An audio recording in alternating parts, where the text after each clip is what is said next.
What's up, everybody? Sports Spiral Roots here, and we're going to get into your Week 1 NFL review. Of course, I'm going to get into the Eagles, their game with the Cowboys, and all the mishaps that happened during that game. We're going to get into some new NFL news. You know, the 49ers got a lot of injuries they're dealing with. We also going to get into this new quarterback hierarchy I have. It's more of a QB forecast on how they're performing during the season. You're going to love it. Let's get into it.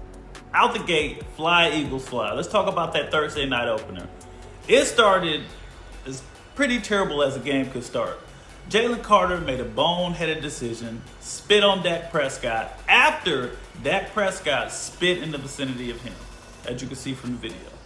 My thoughts on this is Jalen Carter has to be smarter, obviously. He's the best player on the team, arguably. I think Zach Bond got a lot to say about that because he was eaten versus the Cowboys.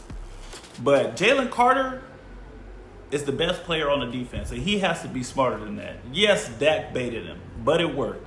We all saw Dak walk from the back of his huddle all the way to the front of his huddle to spit over his offensive lineman's shoulders in the direction of Jalen Carter. Jalen Carter probably should have just let it go and got him during the game, which I think he should have done, but he didn't, and, he got ejected.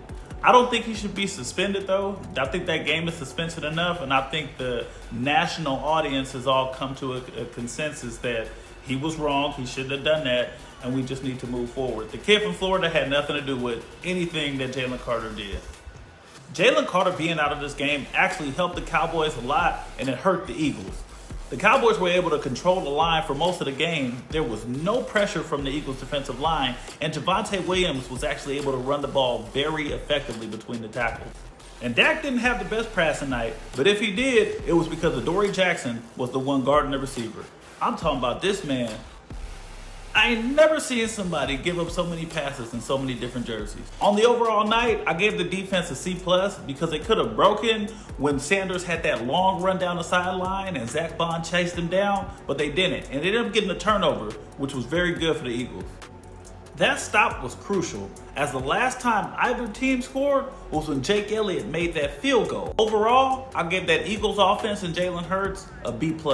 Yeah, we couldn't get the wide receivers involved as much as we wanted to, but we were effectively moving the ball and keeping it in our hands and away from the Cowboys. I thought Saquon had a decent amount of rushing yards on the ground. The only place we need to work is in the passing game and getting those wide receivers involved. Yes, we won the game, and that's all we ever care about, but we got to keep our players happy. Next up, my QB weather forecast. It's a little different because it's not a ranking system on who's the best in the league and who's the worst.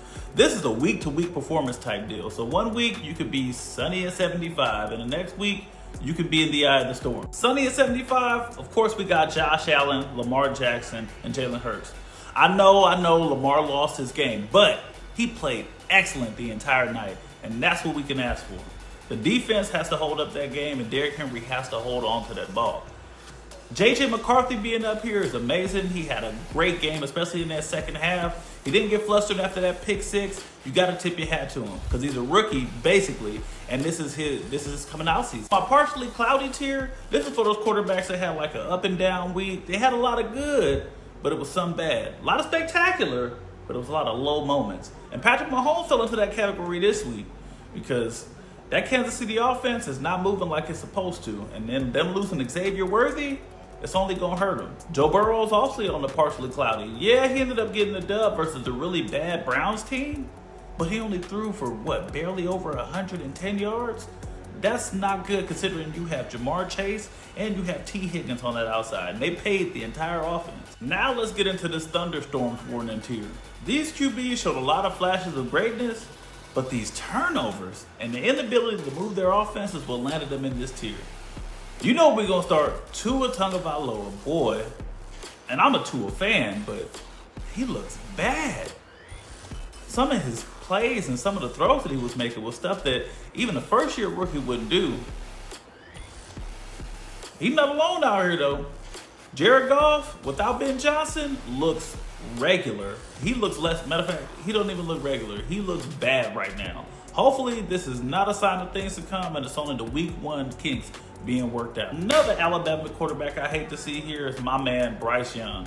I just don't know, because he has all the talent in the world. But it seems like either Carolina's not doing the right things or he's just not processing information well. I refuse to believe that Bryce Young is not smart enough to work through this, but again, we'll see. And lastly, just two quarterbacks in the eye of the storm, and that's Spencer Rattler and Sam Darnold. Spencer Rattler, I mean, he was okay in the game, but man, they had so many opportunities to win that game. You would think that Spencer Rattler would come away with a little bit more passing yards, make a little bit more plays, but maybe he's just not the guy right now. We'll see. This is 17 weeks of football. I'm sure that some of these quarterbacks will move. And Sam Darnold, man, coming off of last year, he was in the partially cloudy tier. He had some turnovers, but he was playing really well. He got that Minnesota Vikings team to the playoffs, but our final segment, the NFL wrap-up. Let's see what these other teams are going through. It looks like the 49ers have injured everyone on their team.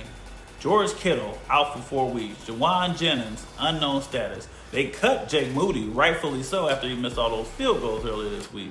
And Brock Purdy, the starting QB, toe and shoulder injury. Who was on the training staff in San Francisco? Because they need some work.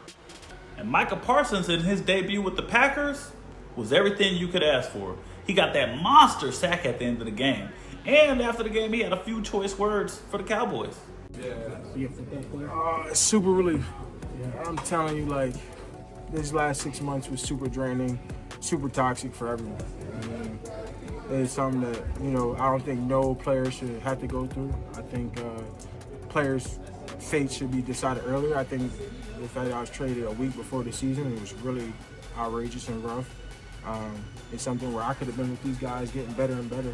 And we could have had probably even more dominant start, if that was the decision we were going to make. So I'm just happy that's behind.